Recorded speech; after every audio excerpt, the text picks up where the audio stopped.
Week 7, video number 6. The topic is when media influences justice, how linguistic bias, public narratives, and trial reporting shape courtroom realities. Hello, friends, welcome back. Today, we explore a fascinating and sensitive part of forensic media linguistics, how media narratives influence criminal trials. Courtrooms are meant to be objective spaces, but the truth is, courts do not function in isolation. Judges read newspapers, witnesses watch television, jurors in some countries follow social media, public pressure, emotional storytelling, and linguistic framing often surround case long before the first hearing begins. This is the reality. Language shapes expectation, and expectation shapes perception. Media often constructs a narrative before formal investigation. Terms like main accused, prime suspect, mastermind, or habitual offender appear long before evidence is evaluated. This is dangerous because it subtly creates presumption of guilt. Judges are trained to be neutral, but they are also human beings living in a linguistically charged ecosystem. Pre-trial publicity is the linguistic wind that blows even before the legal proceedings start. A headline can make a victim look unreliable. A headline can make an accused look monstrous. A headline can exaggerate forensic findings or oversimplify witness statements. Even the placement of accused image, blurred or unblurred, smiling or expressionless, creates subconscious judgments. Headlines are small sentences with enormous influence. Media language often frames guilt through active voice. For example, he attacked her. Loaded verbs like confessed, even if the statement was disputed. Emotionally charged adjectives like brutal, cold-blooded, or syntactic sequencing. For example, we can say after committing the crime, he fled the scene.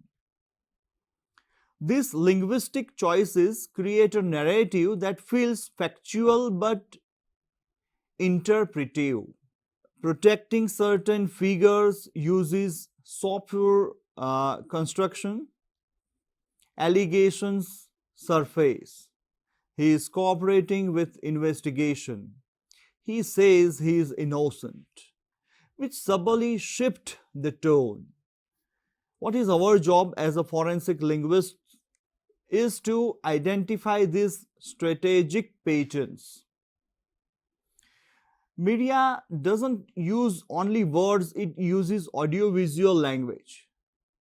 A slow motion clip creates drama, a zoom in implies guilt, a background music amplifies emotion, repeated footage exaggerates significance.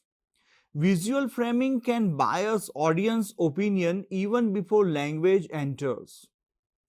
This is linguistic analysis expanded into multimodal space. Witnesses often change their statements due to media pressure. If media repeatedly calls them unreliable, they internalize that narrative. If they are portrayed as heroes, they may exaggerate. If their community is criticized, they may retract. This psychological shift is linguistically measured through tone, hesitation, fluency, and narrative inconsistencies. Witness language evolves under public scrutiny. Trial by media occurs when public sentiment becomes so strong that it influences the legal trajectory. Hashtags become wordings, headlines become judgments, panels become prosecutors, and emotional storytelling becomes evidence in the eyes of society. Courts cannot remain unaffected by the tidal wave of linguistic pressure that surrounds sensational cases. Investigators and even lawyers may use terms borrowed from media narratives. For example, a news phrase like brutal assault may appear in the FIR even before forensic confirmation. Words like heinous, provocative, or high profile slip into legal documents due to media repetition. This phenomenon is called linguistic seepage. Media vocab infiltrates legal vocabulary when repeated frequently, while judges maintain neutrality. Research shows that sensational cases often lead to stricter bail conditions, longer arguments, hesitated scrutiny, and more conservative judicial language. This comes from awareness of public sentiment, even if not consciously acknowledged. Language circulating in society shapes expectations in the courtroom. In Sahara India Real Estate Corp versus SEBI in the year 2012, the Supreme Court of India emphasized that excessive media coverage can prejudice trials and obstruct justice. The court noted that media must not present suspects as guilty before the trial. The judgment reflects strong judicial awareness of how language in media impacts fairness. Another key case we can take, Manu Sharma versus NCT of Delhi in the year 2010, where the court acknowledged substantial media pressure during proceedings. These judgments recognize that linguistic framing outside the courtroom can distort justice inside it. We may analyze differences between media narrative and legal narrative. So, what would be the terms we can say?